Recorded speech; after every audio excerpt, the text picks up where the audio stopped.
Welcome in, folks, here on the Believe in FCS Football podcast, part of the Believe Podcast Network. Sean, you said hard start, so don't act startled. Dude, you got to give me a countdown. You just went out of nowhere. Hard start at 7. It's not 7. Yeah. There's 1 minute to go, but regardless, hard start. We're going in swinging. Sean, how are you feeling? I'm still under the weather. Are you still under the weather at all? Yeah, I think you got me sick. You got me. No, I've determined from outside information because I got somebody else sick. So it was somebody in South Dakota who got us sick. I don't know who. It might have been you.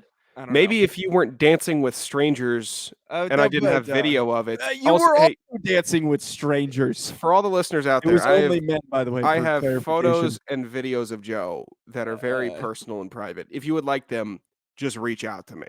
No, because the only ones it's gonna be Chad and Brendan asking, and then Colin like 3 days later when he listens after a very long amount of time. Why does he listen late? I don't know. Monday he's reacting to the preview show. All the games have already happened. Yeah, I don't know what his deal is. I don't know what it is. We're previewing stuff today. We're previewing Eastern Washington, UC Davis. We're recording a little bit late, giving you a show a little bit late. Just deal with it. We're on a pushed back schedule from traveling. We also got a total bloodbath during FCS to Mets, which we're gonna get to. I was running through it, and I'm like, is this from the first year that we did shows? I was literally like, there's no way. It's the worst week I've ever had. I literally did not know that this was the slate of games. Like, I couldn't remember because it was so bad. And then I saw North Dakota, South Dakota State. And I said, oh no, this was from the last games that we picked. I was distraught. Yeah, not a good week for the two bozos. So my good friend Sean over here, my good pal, buddy, as Sean has phrased me. Sean, can you do the read for us? Yeah. Apparently, I'm your buddy. That's what I'm known as. I love this read, and I've just become privy to information about others that have done this read. So I'm gonna air them out. I think I'm gonna do what they do, just because I do it so effortlessly. Bet online. We got Thursday night football on tonight. Joseph, is there an uglier game than Dolphins Ravens? Last week was pretty ugly. Colts, Jets. Yeah, but the Colts, it was like you're looking at it, you're like, okay, I can see the Colts winning by 10. Ravens 7.5 favorites. That is ugly for Thursday night. I don't feel like anybody scores on Thursday night, or nobody plays defense. Regardless, if you're looking at a game and you're looking at a slate of games this weekend, college football, NFL, boxing, NHL, NBA is back. Call to action. Head to the new updated head to the new updated desktop or mobile website to sign up today. Receive your 50% welcome bonus on your first deposit. Just use our promo code BELIEVE50 to receive your bonus. I got a bonus today. I saw a whole bunch of photos that I took in South Dakota of Joe, and it's my favorite thing that's ever happened. I'm going to get them commissioned by an artist. You can't do that on betonline.ag, but you can make some money betting on sports. BetOnline, it's the fastest and easiest way to bet all your favorite sports. BetOnline, where the game starts. Whoa. What's the hand signals? I'm just, keep talking. Just keep talking. That's all I'm saying. Keep talking. I wish I had some pictures of you, but I unlike you, am not just taking pictures of people when they're not paying attention, even though I did that the whole day on Saturday. Suze responded. What did Suze say to that picture? I said, is it me? Suze is Sean's sister. Does Joe look like Logic? And then Sue says, depends. Is Logic Bobo as F? Because in that case, yes. All right, on to today's game. So we're talking about Eastern Washington, UC Davis. We've got a surging UC Davis team that has been on a fantastic stretch so far. Dude. They suffered the loss to Idaho State, but they're on a 3-game winning streak. They've got 2 games remaining. They're currently 8-1. On the opposite side of things, Eastern Washington is struggling. They were not, I guess struggling might be a bit aggressive, but they're 7-2, a very good record. But the last 2 games have not been characteristic of the potent offense that we described it to be. Ironically, their offensive coordinator stepped down, Ian Schumacher, whatever it is, for personal reasons. We don't know what those reasons are. UC Davis also has a member of their program stepping down. Sean, I don't know if you saw this, but Aggie, the Wonder Dog, I don't know, the Wonder Dog for the Aggies, Pint, is retiring on this Saturday. So Oh, congrats to a long career to Pint. There's a picture in the article I sent you. It looks like he's doing a great job. let me check this article here. Yeah, look, he's doing a great job. All right. Isn't an Aggie technically a dog? Is that what an Aggie is? I don't know what an I Aggie. think so. Well, because Texas A&M, it's like a similar looking dog, and I think that they have a dog. You know what? A dog in a jersey is always going to get me. I don't know Yeah. why. Because it never fits them properly. It's always either too baggy or too tight. Pint looks like he's fit in that jersey. I got my little buddy at the crib, and we got him a little Nats jersey, and it's just it's a good bit. I like dogs in jerseys. Dog with a kerchief, I'm big on. I know that. I'm sure that's just a classic look. Joe, how do you like dogs with chains? I feel like it's distracting, and it's very easy for them to like bite down on it, and it's also easy for them to lose it. Why, are you not a dog with chain type of guy? I know how I feel. I'm big on dogs with sunglasses and or goggles for riding in cars. Yes, sunglasses definitely. Well, I have to say, of a pit bull with. There we go. No, we're already having our wonderful connections issues. We're having our wonderful connection issues, which is always going to happen because we waited till the last minute to record. No, I was going to say I hope Pint doesn't have any his reasons for retiring are because of personal issues and because he did something questionable that we didn't find out yet. What?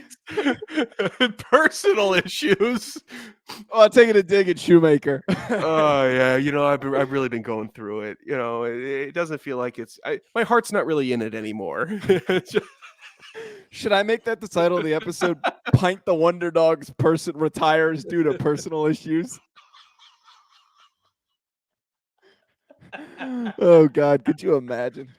I wish we knew the reason for Shoemaker retiring because I would have just swapped the headlines. Me a good boy, but I don't know if they really mean it. I don't know if this is I'm not comfortable. They don't know what I'm doing in the environment. offices when everyone leaves. So we got to talk about this game though, Sean, because this has some serious implications on playoff seeding. Now, I firmly believe that Eastern Washington will still make the playoff. They would need to get their asses kicked by UC Davis and then lose their final game to not be in contention for the playoffs. But their record is good enough. Their wins are good enough to keep them on the radar. But UC Davis, on the other hand, this is a way for them to move past and make up for that Idaho State loss. You win this game. It is a defining win. You've got an easy game against Sacramento State. You're a one-loss team. I don't know. I'm going to check in a second. I don't know off the top of my head the current standings in their conference. I got it here if you want it. Yeah, okay, what it is. Go ahead. What is it? Montana State, where, Eastern Washington loses to the number 1 seed. I mean, that obviously boosted them to 1, but Montana State's been playing great. 2, Sac State. Excuse me? 6-game win streak. 3, UC Davis. 3-game win streak. 4, Eastern Washington. 2-game losing streak. 5, What? Montana. 3-game win streak. 6, Portland State. 3-game win streak. Who have they? Okay, they totally have not played anybody. Dude. They beat Montana. It's a madhouse. Weber State's sitting at like 8. Idaho's at 9. How am I just finding this out, man? We don't know. Dude, I guess not. Shit about the I'm FCS. literally looking around. I'm looking at the standings like, where did Sac State come from? Okay, they got one. They have one win. They've got one win where it's like, okay, props to you. That's the one against Montana. The rest of these, they're going around beating the crap out of the slappies. Like, yeah, you beat Dixie State 19-7. That's a question mark. Cal, you don't really count. They lost they beat Idaho State. UNI was a bad loss because they lost by 2 scores. I mean, I don't look at any of these and I think that they're, anything redeeming. But this does have implications for who wins the conference. And it's probably going to be Montana State. But to stay within striking distance, if you're UC Davis, you need to win this football game. And the one thing about UC Davis, there's a guy, Sean, that we're actually pretty familiar with, who I feel like we've been talking about since the inception of the show. Ulonzo Gilliam, their star running back, is off to a fantastic start to this, or not start, but is on a fantastic stretch this season where he's rushed for what appears to be a net of, if this would properly load, a net of 786 yards and 5 touchdowns. And then it also helps that behind him, you've got a guy in Trent Tompkins who has 6 rushing touchdowns more than him. We knew this team with Alex Mayer as a potent passing offense, but this is a redefined roster now that Gilliam is an upperclassman and is a leader. And I could really see him going against what we know is a porous Eastern Washington defense, rushing for like 150 in this game. Dude, it is a balanced offensive attack. And when we started UC Davis, air raid, and then, they can make some explosive plays, but it was a little bit ground and pound. And now they're balanced and they're winning games. And then subsequently, even on defense so far, 13 interceptions through 9 games. Incredibly impressive. They're turning the ball over. Wow. They're not forcing a bunch of fumbles, but they're turning the ball over and they're rushing the rock well, and they're passing the ball just well enough to win the game and keep the offense balanced enough. And what we've seen from Eastern Washington is we're going to score 80 on you. There's nothing you can do about it. And now they're going to be playing what I would consider Montana State ball, because Montana State incredibly balanced in every facet of the game. We look at them passing, fine. Rushing, fine. Defense, fine. Special teams, fine. And what do you get with that? A good team. And that's what I'm seeing with UC Davis. And Eastern Washington, they just lost to, it was Weber, right? That was their big, crazy-ass loss. Weber, and then they just lost to Montana State this past weekend. So not 2 teams that are very known for just blowing up in games or dropping crazy losses, just good, fundamental teams. Now, Eastern Washington, is that what their issue is? They're not playing a team with a definitive downside. Whereas Eastern Washington, it's like, all right, we're either really high or really low. Most of the year, though, very, very high. So that's what kind of scares me about this game. And how many team interceptions did you say UC Davis has right now? 13 so far. 13. That is an egregiously high number. And it looks like the leading guy in that category is Jalen White, who's got 3 so far this year. You got a bunch of guys that have registered interceptions. The way that I'm kind of looking at this is that Eastern Washington is stumbling. They're trying to get back underneath themselves. They just let go, or he left under his own power, one of the people responsible for stupid passing statistics and offensive production in their offensive coordinator. So I'm the 2 things that have me really hung up and thinking that this is going to be a UC Davis win, and I might have to go change my pick for FC estimates, is that they're allowing 175 rush yards a game to opponents. Alonzo Gilliam's going to run all over them if that's the case. And we know that if you turn over Eric Berrier, it at least slows them down to the point where he's going to throw for a lot of yards. But if you can keep him out of the end zone after they move the ball down the field and then you pick him off, if you keep him out of the end zone because you're picking him off, that's how these teams have been able to beat him. Even if it's just once or twice, that is how you beat Eric Berrier, is force him to make an aggressive decision and then turn the ball over. And I know it sounds easier said than done, but this is a team that has made that stuff easy with 13 team picks. That's a huge number. Teams don't typically do that, and there's a reason why they're 8-1. Oh, yeah. Dude, no, we were looking at it. I'm like, because everybody is listening to the show, how much UC Davis talk have we had so far? Very little. It's been all Eastern Washington. And now you're kind of getting the Joe and I's revelation to UC Davis. And we're like, wow, they could, I'm not saying make a run at it, make it very competitive versus Eastern Washington. And just by me saying that lets me know that Eastern Washington is going to win by 40, because that's how astute of analysts and broadcasters we are. But it feels like they're going up against a disciplined team that is just going to play fundamental football for 4 quarters. I don't know how. Maybe that is just the Achilles heel to air raid spread offenses. Maybe that's what it is that we're going to control the tempo. We're going to keep you off the field. We're going to do what we're going to do. We're going to run the rock. We're going to throw. I don't even know if that's necessarily just you're correct with spread offenses, but I think we have specific evidence, because some spread offenses can move past that, like you see with the Oklahomas and teams like that. But I think in this circumstance, it's we've seen Eastern Washington completely decimate teams that they went up against and completely obliterate them with their, with what they're capable of doing with their talented receivers, with Demolish Eric them. Berry, demolish them, steamroll them. But the teams that have hurt them and the teams that have slowed them down were Weber and Montana State, two teams that fit the bill of what UC Davis does, which is nice mute there for that throaty cough. I wish you just coughed, because everyone's going to see you on video. No, you don't. No, I think that was an ugly one. It's great content. Everyone wants to see you cough. You want to hear the cough? You want me to conjure one up here? No, I don't want you to force it. I don't want you to force it. Is that better? You wanted that? Now we're doing cough show. Who got us sick in South Dakota? Seriously, completely ruined plans I had today too. Who got us sick? I need to know. I trust that it wasn't the folks at the book club. I think this would be a better discussion for after the recording. Okay, as to who got us sick. We'll discuss after. It was probably you. Common colds, by the way. That's what I would. It's not COVID. Yeah, I can taste it's not COVID. If you thought we're taking this lightly, or no. It's smell, taste, soft. no aches, none of those symptoms. We're just really soft. It's just rather stuffy noses. So if anyone's sitting here like, oh, they're no selling this stuff. No. It's just very light cold. So to wrap up my point, though, Sean. Sure, wrap it up. We have two games of proof that I think are clear indicators that UC Davis is going to have an edge in this game. Separate from the turmoil that this Eastern Washington team is kind of dealing with, they're on a skid, lose their offensive coordinator. That's not great stuff to deal with. But the two pieces of evidence, if you remove that stuff, is Weber and Montana State.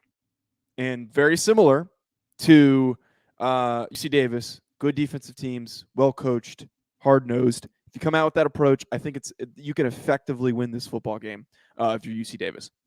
You could, but I think that Eastern Washington still holds the key, and that is Eric Berry. And go ahead, mark that on your bingo boards. Go ahead, you hacks, mark it. Sean said something positive about Eric Berry. There's your marker. Am I tripping, or did you not put them in FC estimates? 1, 2, 3, 4, 5, 6, 7, 8, 9, really? 10. There's 10 games. You didn't. I don't see. Take someone out then. Okay, I'll take out the bottom one. Nice. No, the bottom one has implications. Take out. This will be fun.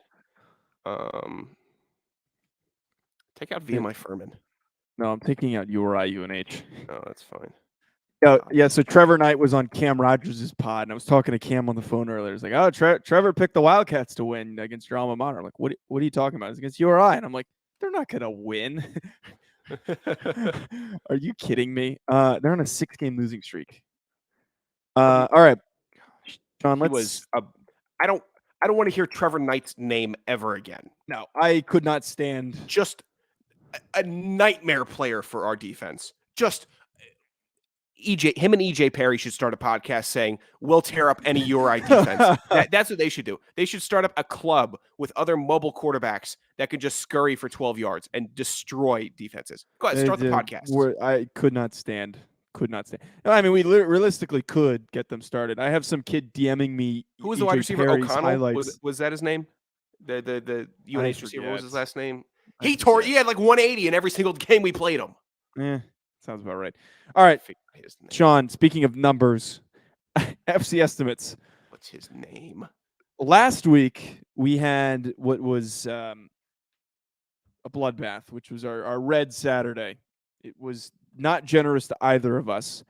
I went 3 for 10. Oh, Sean went 4 for 10. Oh, howdly doodly. Wait. We both plummeted in terms of our season percentage. Someone must have plummeted a bit more.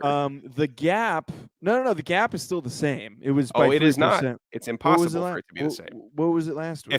If I won one more game than you did.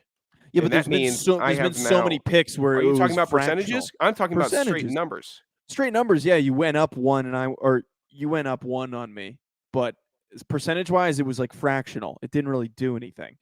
So here's the current standings, though. I'm at 70%, 71 for 102. Sean is 68 for 102. It's 67%. So we're not far off. Sean is getting close, but we've got 2 more weeks. There's 2 more weeks left. Sean, let's get through these. Hold on. I'm figuring it. Neil O'Connor. That's who it is. He was a menace. Wait, at UNH? Yeah. Neil O'Connor. You gotta remind me. Sorry. I don't remember him. My memory's terrible. We had this conversation on you're live on the stream. stationary bike. Screw you. Yeah, I didn't know what anyone was doing during those games. I was on the bike. I was snapping. That's the game where Marvin flipped over the Gatorade cooler. Oh. Airing out Marv like that. What am I gonna do? I love Marvin. Marvin's the best. Yeah. Marv was something else. All right, EKU. You didn't like Marvin? I don't think he liked me. I'm texting Marvin So right now. what are you texting Marv for? Telling him that you're taking a big old deuce on him. Garrett and I have this bit wherever he posts something on his story, we send it back and forth to each other. Why are you making fun of Marv? It's not that we're making fun of him. He just posts funny stuff. He knows he's not. Are you a bad Joe? He knows Joe, I understand. We send each other stories. We send each other stories. I understand the pretext. You know what he puts on. You know what he puts on his story. I understand the pretenses of when we share each other's stories. Podcast. You don't do that to teammates. No, Garrow started it first of all, and now I'm airing out Garrow. So Garrow mostly does it. He sends them to me. No, look at you backtracking and throwing Garrow under the bus. I cannot believe you. You're now clowning Marvin, and now you are throwing Garrow under the bus, saying it's all Garrow's doing. You have zero spine, and you can't take accountability. What else is new? Are you sending my stories to people? No, because you don't post anything good on your stories. You don't post anything funny. I also talk to you too much. Eastern Kentucky, Sam Houston. Fuck you. Nice. Are we a swearing show, by the way? Yes, we've been over this. We've been over this a million times. If you want to refuse. I'm a professional. I refuse. No, you're not. I don't need to work blue. I will tell you why you're not. I listened to something earlier today that I know that you're not, where you were swearing. What? A professional? Yeah, you were swearing on that. That's a different type of entity. You also called me buddy. Eastern Kentucky, Sam Houston. Who are you picking? I am picking Sam Houston, but it'll be close. Your buddy's picking Sam Houston as well. Eastern Washington. I can't call you UC buddy. Davis. Well, you could have just called me by my name. You know, when I did my radio, just call you buddy. I did a radio spot. You know what I'm referencing. Yeah. When I did the radio spot, I referenced Chad, I referenced Brendan, I referenced Ben, I referenced you, obviously. Every time I've talked about it, I've referenced you. I'm not doing it. Okay. All right. You'll be buddy from here on out. That's terrible. All right. Well, you'll be getting a phone call. Eastern Washington, UC Davis. Eastern Washington, UC Davis. Or someone else will be getting a phone call. Oh, you are playing to an audience of one right now. I know. Nobody understands it. Someday down the line, they will. Eastern Washington, UC Davis. Eastern Washington. You are. I'm picking UC Davis. I talked myself into it. Man. VMI Furman. This is, I can feel it. VMI Furman. VMI. I'm also taking Virginia Military Institution. That's probably not what it stands for. Hit a 3-run home run there in front of my dad.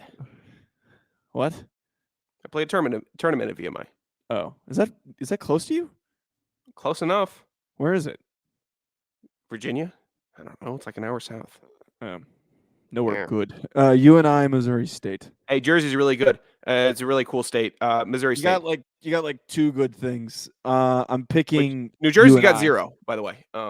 All right, well, you're making excuses telling me you're too busy to come to New Jersey. You've never experienced New Jersey, so I'm trying to take you out and show you. Hey, I'm trying to get the scent of smell back so I can smell like the fresh leaves and clean air here. I don't want to go to New Jersey and have my newly reborn baby nose clogged up with stench, basically. Idaho, Montana State. What? Oh, Montana State. Montana State. Yeah, this one's an easy one. Montana I don't even know State. I put it on here. I'm a silly goose. You put 10. Yale, Princeton. Princeton. Princeton as well for me. Picking the Jers. SDSU. What? South Dakota State, South Dakota. Oh, you did not. I'm gonna skip it. Jersey. Oh my God. You know what? I'm on 5%. No one has ever. I'm gonna let you sit in that. I'm gonna get my laptop charger because I cannot believe what you just did. Okay, so if anyone's been to New Jersey, hey, by the way, Kyler, what was that unnecessary shot you took at me? By the way, I don't know what I did. I didn't pull for hack of the week, so apparently that provoked you enough to just tweet at me so aggressively. I'm sure you're also going to be mad that I picked Eastern Washington to lose. So maybe it was preempted. Maybe it was like the let's get ahead of it kind of thing. I don't know. Waiting on Sean here. You good there, bud? This is so disorganized. Recording on a Tuesday night. I still have work I have to do. Sean, what do you think I should get for dinner? You think I should get Chinese food? Chinese food out here sucks. Do you think I should get Chinese food? Are you flying tomorrow? Yeah. Not Chinese food. Okay, I'll get Chinese Get food when something I light. get in.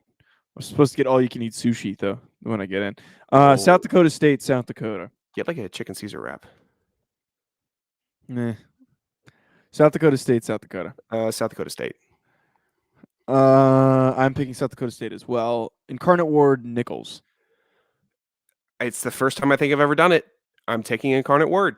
Give me Incarnate Ward's Ward. Sacramento State, Portland State. Don't do it, man. Sac State for Give the me win. the boys. By 1,000. Give me the Sacramento boys. State by 1,000. Give me the boys. I'm telling you right now, they win out. I am getting so much Portland State drip, and I will wear it the whole playoffs, even if they don't make the playoffs. There's no such thing. There is nothing but Portland State drip, and I will put them as a nominee for next year's trip, just for the sake of if they. I might just take my own. We have trip. never had one person from Portland State reach out. I will take my own trip to Portland State if that's the deal. If Portland State wins out, I will take my own trip to Portland State next season. I will go unattended. Nobody has to come with me. I will go on my own. Hey, if historians, wants to meet me make there, a note of this because I'm going to forget and Joe's going to forget. I'm going to remember. I will remember. And if anyone wants to meet me out there, you're more than welcome to. I'm not going to be making that trip. I'm dragging Colin with me. I'll do a show with Colin while I'm out there. Fine, you do that. Chattanooga Mercer. He's just going to sit there and not say a word. Yeah. Freaking, what are we, Chattanooga Mercer? Give me the Chat. They've done way well this season. I'm going to take Massa as my pick. All right, Sean, that's it. Thanks for tuning in, folks. Finally. I'm going to upload this immediately. Freaking babble. Drive safe.